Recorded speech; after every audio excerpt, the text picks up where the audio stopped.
Halo semua, kami dari kelompok 1 berikut materi pembelajaran terkait sistem sumber daya manusia kesehatan. Video edukasi ini dibuat untuk memenuhi tugas mata kuliah Sistem Pembangunan Kesehatan Nasional dan Daerah.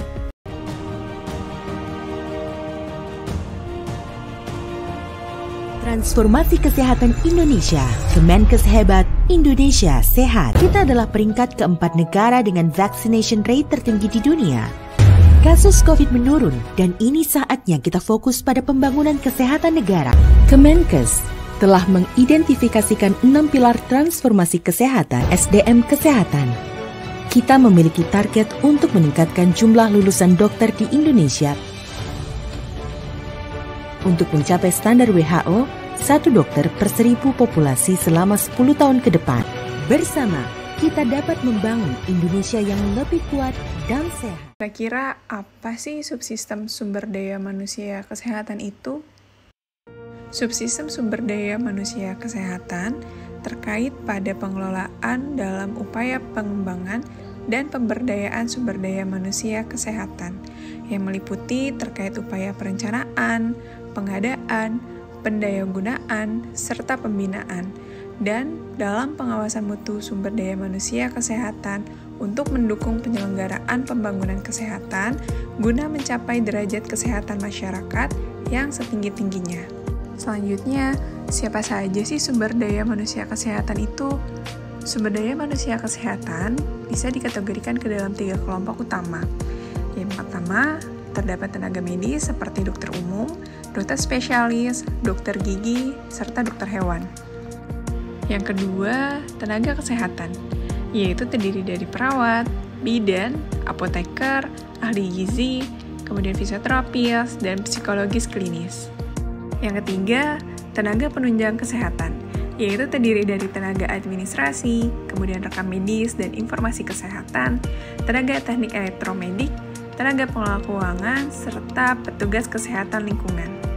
Adapun regulasi pada subsistem sumber daya manusia kesehatan diatur oleh berbagai peraturan dan kebijakan untuk memastikan kualitas, kuantitas, distribusi, dan pengembangan profesional untuk tenaga kesehatan.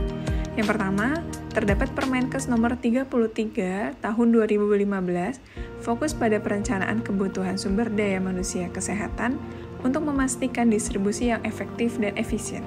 Yang kedua, pada Undang-Undang nomor 17 tahun 2023 mengatur dasar hukum yang komprehensif bagi sistem kesehatan nasional. Yang ketiga, pada Peraturan Presiden nomor 72 tahun 2012 menetapkan sistem kesehatan nasional dengan sumber daya manusia kesehatan sebagai komponen utama. Penyelenggaraan pengembangan dan pemberdayaan sumber daya manusia kesehatan.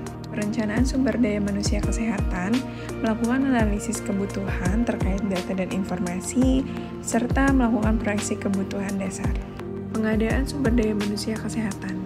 Dalam tahap ini melakukan rekrutmen terbuka untuk mengisi posisi tenaga kesehatan, serta perlu adanya dilakukan pendidikan dan pelatihan. Pendayagunaan sumber daya manusia kesehatan. Dalam tahap ini melakukan penempatan dan distribusi untuk tenaga kesehatan ditempatkan di daerah terpencil atau tertinggal, serta melakukan pengembangan karir terhadap tenaga kesehatan. Pembinaan dan pengawasan mutu sumber daya manusia kesehatan, melakukan pembinaan pelatihan berkelanjutan seperti mentoring atau coaching kepada tenaga kesehatan, dan pengawasan mutu untuk melakukan standar pelayanan, serta melakukan penegakan etika dan disiplin. Prinsip sumber daya manusia kesehatan. Tenaga kesehatan harus memiliki pendidikan dan pelatihan yang memadai, serta mengikuti standar kompetensi yang ditetapkan.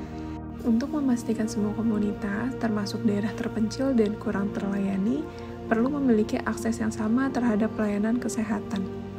Tenaga kesehatan harus memiliki motivasi yang kuat dalam bekerja dan mendapatkan kompensasi yang layak atau gaji yang sepadan.